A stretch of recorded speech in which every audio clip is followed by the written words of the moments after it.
ታሪክና ዝጅምር ኣብ ኣሜሪካ ውሽጢ ኣብ እትርከብ ናይ ሓደገኛታት ማፍያ መፈልፈሊት ከም ዝኾነት ዝእመነላ ቦስተን ከተማ ውሽጢ እንትትኸውን ተግ ብዝተባሃለ ዕድሙ ኣብ 50ታት መወዳእታት ዘሎ ሰብ እንዳርአየና ዝጅምር ተግ ኣብ ቦስተን ውሽጢ ኣለው ካብ ዝበሃሉ ሓደገኛታት ማፍያታት ንዝኾነ ቻርሊ ካብ 30 ዓመት ንላዕሊ ከም የመና ኢዱ ኮይኑ ከም ዝሰርሕ ንርዳእ ሓደ መዓልቲ እውን ተግ ናይ ሓለቆ ቻርሊ ወዲ ዝኾነ ምስካኤል በሓባር ኮይኖም ኣብ ከባቢኦም ዘለው ናይ ቢዝነስ ትካላት በብወርሑ ናይ ቻርሊ ማፍያ ጉጅለ ዝኽፈል ግብሪ እንዳኣከቡ እንትውዕሉ ቻርሊ ናብ ዝርከበሉ ቦታ ይምለሱ ምስ ተመለሱ ድማ ተግ በይኑ ናብ ቻርሊ ቢሮ ኣትዩ ምስ ቻርሊ ምዝራብ ይጅምሩ ኣብዚ ግዜ እዚ ተግ ቻርሊ ወዲ ካኤል ከም ናቱ ዝበለ ህይወት ካብ ዝህልዮ ናብ ካልእ ዓይነት ዓውደ ስራሕ ንኽእትዮ ይነግሮ ቻርሊ ሞሊሱ ድማ ወዲ ካኤል ጠበቃ ንክኸውን ዋላ እኳ እንተደፋፍኦ ካኤል ግን ናብቲ ናይ ማፍያ ህይወት ንምእታው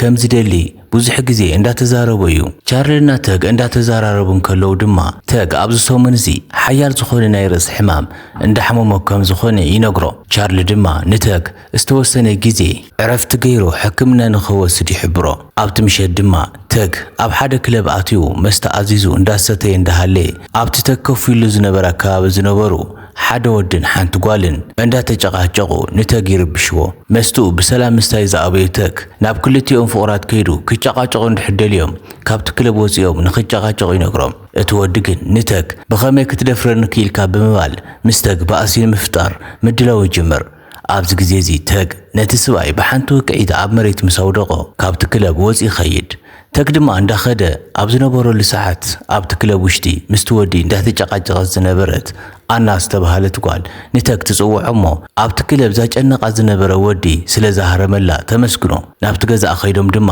መስተ ንኽሰትዩ ትዕድሞ ብድሕሪኡ ተግ በቲ ዕድመ መሰረት ምስ ኣና ናብ ገዛእ ይኸዱ በቲ መስተ ምኽንያት ድማ ኣብኡ የምሽሞ ብሓባር ይሓድሩ ብጽባሕይቲ ንጎ ተግ ቻርሊ ብዝመኸሮ መሰረት ናብ ሓደ ሆስፒታል ይኸይድ ኣብዚ ሰሙን እዚ ብኸቢድ ናይ ርእሲ ሕማም እንዳተሳቀየ ከም ዘሎ ነቲ ዶክተር ይነግሮ እቲ ዶክተር ድማ ንተግ ምስ ረኣዩ ናብ ሓደ ናይ ርእሲ ስፔሻሊስት ሓኪም ሪፈር ይጽሕፈሉ ተግ ብዝተጻሕፈሉ ሪፈር መሰረት ናብ ሓደ ስፔሻሊስት ከይዱ ብዙሕ ምርመራ እንዳተገበረሉ ይጸንሕሞ ኣብ መወዳእታ ድማ ውጽኢቱ ኣብ ሰምዕሉ ግዜ ይበጽሕ ናይ ርእሲ ስፔሻሊስት ዝኾነት ዶክተር ኣብቲ ዝተገበረ ምርመራ CTE ዝተባሃለ ኣብ ዝተወሰኑ ሰባት ዝኽሰት ናይ ርእሲ ሕማም ከም ዘለውን ብጣዕሚ ብዘሕዝን መልክዑ ድማ ተግ ኣብ ምድሪ ዝተረፉ ዕድመ 3 ወርሒ ጥራሕ ከም ዝኾነ ትነግሮ ተግ ድማ ብሰምዖ ነገር ብጣዕሚ ደንጊጹ ናብ ገዝኡ ብመኪና ምስ ኸደ ድማ ሕማሙ ክሳብ ዝቆትሎ ሱቓይ እንዳወስኸ ከም ዝኸይድ ስለ ዝተረድኦ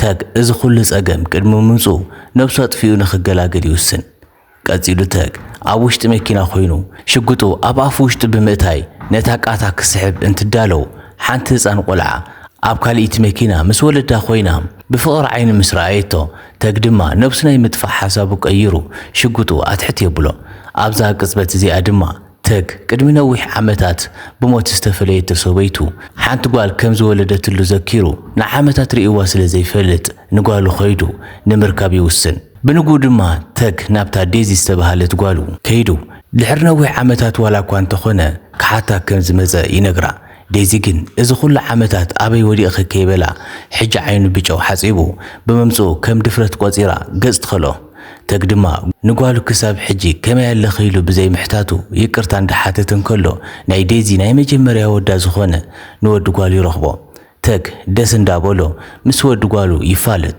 ተግ ቅድሚ ምኻዱ ንዴዚ ዝነግራ ወሳኒ ጉዳይ ስለ ዘሎ ድራር ክእንግዳ ከም ዝደሊ ብምዝራብ ድሕሪ 2 መዓልቲ ምሸት 2 ሰዓት ንኽራኸቡ ተቋፂሮም ተግ ናብ ገዝኡ ይምለስ ኣብ ቀጻሊ መዓልቲ ተግ ኣብ ዝሓለፈ ምሸት ኣብቲ ክለብ ረኺብዋ ብሓባር ዝሓደሩ ምስ ኣና ንኻልኣይ ግዜ ይራኸቡ ኣብ ፓርክ ናይ እግሪ ጉዕዞ እንዳገበሩ ከለው ድማ ተግ ንኣና ጽባሕ ምስ ጓሉ ናይ ድራር እንግዶት ከም ዘለዎን ንሳውን ናብቲ ድራር ንኽትሕወሶም ይሓታ ኣና ድማ ብጣዕሚ ትሕጎስ ከምኡውን ናብቲ ድራር ንምምጻእ ትሰማማዕ ኣብቲ ዓለት ምሸት ድማ ተግ ምስቲ ናይ ተሓለቁ ወዲ ዝኾነ ካኤል ብሓባር ብምዃን ኣብቲ መኪና ዘሎ ኣቕሓ ንኣሌክስ ዝተባሃለ ናይ ቻርሊ ዓርኩ ንኸብፅሕሉ ብዝተኣዘዝዎ መሰረት ብመኪና ሒዞም ምኻድ ይጅምሩ ኣብቲ ጉዕዞም ድማ ተግ ንካኤል ኣብቲ መኪና ውሽጢ ዘሎ ኣቕሓ እንታይ ከም ዝኾነ እንተሓቶ ካኤል ግን እንታይ ከም ዝኾነ ከም ዘይፈልጥ ንተግ ይነግሮ ቀፂሎም ድማ እንበዓል ተግ ናብቲ ናይ ኣሌክስ ገዛ በፂሖም ዝተለኣኽዎ ኣቕሓ እንዳውረድዎን ከለው ኣብቲ መኪና ዝነበረ ብዘይ ሕጋዊ ዝውውር ንኽሽርሙጣ ዝተሸጣ መናእሰይ ኣዋልድ ምዃነን ተግ የስተውዕል። ካብተን ኣብቲ መኪና ተጻዒነን ዝመጻ ኣዋልድ ማእኸል ድማ እቲ ሓንቲ ነቲ ኣብቲ መኪና ንዘሎ ተግ ብምቕራብ ካብቶም ማፍያታት ንኸድሕና ትልምኖ ተግን ኣብ ናይ ሓለቑ ቢዝነስ ኢድ ምእታው ከም ዘይደልን ከም ዘይኽእልን ስለ ዝተረድኦ ምንም ነገር ከይገበረ ይተርፍ። ኣብታ ሰዓት ምሸት ተግ ብሕልሙ ኣብ ጃልባ እንዳኸደን ከሎ ዓንተወይ ካብቶም ማፍያታት ንኸድሕና ዝለመኖ ተጓል ሕጂ ድማ ካብቲ ባሕሪ ወፂኣ ካብ ምስማጥ ንኸድሕና ትልምኖ። ተግ ድማ ተደናጊጹ ካብ ድቃሱ ይትስእ። ቀፂሉ ድማ ተግ እዛ ሰበይቲ ዝኾነ ይኹን እንተመፀ ካብቲ ናይ ሽርሙጥና ዓለም ከውፅኣ ከም ዘለዎ ይውስን። ብንግኡ ድማ ናብቲ ኣዋልድ ዘካሪ ናብ ኣሌክስ ይኸይድ። ቀፂሉ ድማ ምስ ኣሌክስ ምስ ተራኸበ ኣሌክስ ንተግ ካብተን ዘለዋ ኣዋልድ መሪፁ ድልየቱ ንኽገብር ከም ዝኽእል ይነግሮም። ብዙሓት ኣዋልድ ተረራቢሉ እንተምርፆ ተግ ድማ ትማል ነፃ ንኸውፅኣ ዝለመነት ተጓል መሪፁ ናብ ሓደ ክፍሊ ኣቲ። ተግ ድማ ምስ ታጓል ናብቲ መደቀሲ ምስ ኣተዩ ተግ ካብዚ ህይወት ነፃ ከውፅኣ ከም ዝደሊ እንትትነግራ እታ ጓል ግን እዚ ንዕኡ ከቢድ ከም ዝኾነን ምኽንያቱ ድማ ንዓኣ ነፃ ከውፅእ ዝኽእል ሰብ ንኣሌክስ $20,000 ክኸፍል ከም ዘለዎ ትነግሮም። ተግ ድማ እታ ጓል ዝበለቶ ሰሚዑ ካብ ናይ ኣሌክስ ገዛ ምስ ወፀ ኣብ እግረ መንገዱ ንቻርሊ ንማፍያ ጉጅለ ዝእከብ ገንዘብ ንምቕባል ናብ ሓደ ሰብ ይኸይድ። ናብቲ ሰብኣይ ከይዱ ኣድላይ ዝኾነ ገንዘብ ምስ ተቐበለ ሰለስተ ዝተዓጠቑ ሰባት ካብ ዝመፅኦም ከይተባሃሉ ንተግ ተኹሲ ይኸፍትሉ። ኣብ መንጎ ዝተኹሲ ድማ ነቲ ንተግ ገንዘብ ዝሃቦ ሰብ ይቐትልዎ። እቲ ግጥም ቀፂሉ እቶም ተኮስቲ ንተግ ንምቕታል ፈተነ እንትገብሩ ተግን ብዝገርም ብቕዓት ንኽልቲኦም ተኮስቲ ናብ ገሃነም እንትልእኾም ነቲ ሓደ ድማ ብኸቢድ ኣቑሲሉ ኣብ መሬት የውድቖ። በመቐጻል ድማ ተግ ናብቲ ብኸቢድ ቆሲሉ ናብ ዘሎ ሰብኣይ ብምኻድ መን ከም ዝለኣኾምን ንምንታይ ክቐትልዎ ከም ዝፈተኑ ይሓቶ። እቲ ማፍያ ግን እቲ ዝለኣኾም ሰብ ሽሙ ከም ዘይፈልጦ ኮይኑ ግን ኣብ ክሳዱ ዓብዪ ናይ ሳሬት ውቃጦ ዘለዎ ሰብ ከም ዝኾነ ይነግሮም። ነዚ ተዛሪቡ ሽዑ ድማ ይመውት። ቀፂሉ ተግ ናብ ሓለቑ ቻርሊ ብምኻድ ኣብቲ መንገዲ ክቐትልዎ ዝፈተኑ ሰባት ከም ዝነበሩ እንትትነግሮ ቻርሊ ድማ እቶም ሰባት ምናልባት ናቱ ተፈኻኸርቲ ዝኾኑ ሰባት ክኾኑ ስለ ዝኽእሉ ተግ ዓርሱ ንኽሕሊ ይመኽሮ። ናብ ገዝኡ ኸይዱ ዕረፍቲ ንኽገብር ድማ ይፈቕደሉ። ተግ ድማ ካብ ቻርሊ ምስ ተፈለየ ምሸት ምስ ጓሉ ንዘለዎ ናይ ድራር እንጉዶት ቆፀሮ ነታ ኣብዚ ሰሙን ውሽጢ ዝተፋለጣ ኣና እውን ካብ ገዛእ ሒዝዋ ይኸይድ። ኣናና ተግ ድማ ዴዚ ክሳብ ትመጽእ ብምባል ኣብቲ ሬስቶራንት ማይ ኣዚዞም ንሓደ ሰዓት ዋላ እኳ እንተተጸበይዋ ዴዚ ከይመጸት ትተርፍ። ኣብዚ ግዜ ናይቲ ሬስቶራንት መሳሰይ ናብ ተግ ብምምጻእ ማይ ጥራሕ ኣዚዞም ንሰዓታት ምቕማጥ ከም ዘይኽእሉን ምግቢ ዘይእዝዙ እንተኾይኖም እቲ ሬስቶራንት ለቒቖም ንኽወፁ ይነግሮም። ተግ ድማ ሓሪቑ ምስቲ ሰብኣይ ምጭቕጫቕ ይጅምር። ኣና ድማ እቲ ኩነታት ደስ ስለ ዘይበላ ንተግ ንኸተረጋግዑ እንትትፍትን ተግ ግን ምስ ኣና እውን ተጨቃጭቁ እቲ ምሸት ንኽልቲኦም መጽልእ ኮይኑ ይሓልፍ። ኣብ ቐጻሊ መዓልቲ ንግሆ ዴዚ ናብ ናይ ተግ ገዛ ትመጽእ እሞ ትማሊ ዘይመጽእትሉ ምኽንያት ቀደም ተኻርያት ዝነበረት ገዛ ለቒቓ ሓድሽ ገዛ ስለ ዝተኻረየት ኣቑሑ እንዳዘዋወረት ከም ዝመሸያ ንተግ ትነግሮም። ቀፂላ ዴዚ ድማ ኣብቲ ድራር ክነግረኪ እየ ዝበላ ነገር እንታይ ከም ዝኾነ እንትትሓቶ ተግ ግን ምስ ጓሉ ጽቡቕ ግዜ ንምሕላፍ ደልዩ ከም ዝኾነ ጥራሕ ብምግላጽ ብዛዕባ እቲ ሕማሙ ከይነገር ኣይተርፍ። ድሕሪ ሰዓት ድማ ተግ ዴዚ ናብ ዝተኻረየቱ ሓድሽ ገዛ ብምኻድ ኣብ ገዛ ውሽጢ ብኣቑሑ ምስትኽኻል ክሕግዛ ከም ዝደሊ ይነግራ። ኮይኑ ግን ዴዚ ቀዲማ ኣቕሓ ኣስተኻኺላ ስለ ዝነበረት ተግ ድማ ምስ ወዲ ጓሉ እንዳተፃወተ የምሺ። ለይቲ ድማ ተግ ደቂሱ ካብ ዝነበሮ ብኸቢድ ናይ ርእሲ ሕማም ይነቅሕ እሞ ዝሕዘኑ ዝጭቡጦን ስኢኑ እንዳተሳቀየ ይወግሕ። ሕማሙ ድማ ካብ መዓልቲ ናብ መዓልቲ እንዳወሰኸ ከም ዝኾነ ዝተረድኦ ተግ ቅድሚ ማቱ $20,000 ከፊሉ ኣብቲ ናይ ኣሌክስ ገዛ ንዘላ ጓል ነፃ ናይ ምውፃእ ትልሙ ንምፍጻም ብቐጥታ ናብ ሓለቑ ቻርሊ የምርሕ። ተግ ድማ ናብ ቻርሊ ቢሮ ምስ ኣተየ ቻርሊና ካይል ብሓባር ኮይኖም ይረኽቦም። ተግ ድማ ንቻርሊ በብወርሑ ካብ ዝኸፍሎ ዝቁረጽ $20,000 ንኸለቅሖ ንቻርሊ ይሓቶም። ቻርሊ ድማ ንተግ ብወዲ ክፍኣት ምኽንያት ካብ ዝንድሓር ደሞዝ ከም ዘይኽፈሎ ይነግሮም።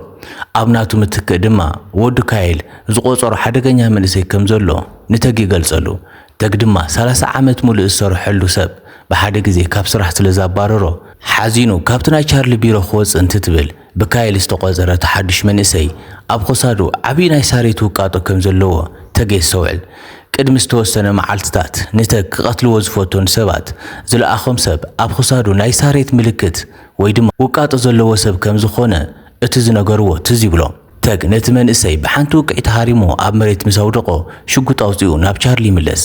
ተግ ድማ ንዝበፅሑ ናይ ቅትለት ፈተነ ቻርሊና ወዲ ካይል ከም ዘቀናበርዎ ስለ ዝተረድኦ መጀመርያ ንካይል ብጥይት ኣብ ቅድመ ኣቦኡ ቻርሊ ይቐትሎ። ብምቕጻል ድማ ተግ ነቲ ካዝና ብቻርሊ ኽፊቱ ናብ $2 ሚልዮን ዝጽጋዕ ገንዘብ ምስ ወሰደ ንቻርሊ ብጥይት ኣብ ግንባሩ ተኩሱ ማንም ከይረኣዩ ካብቲ ገዛ ይወፅእ።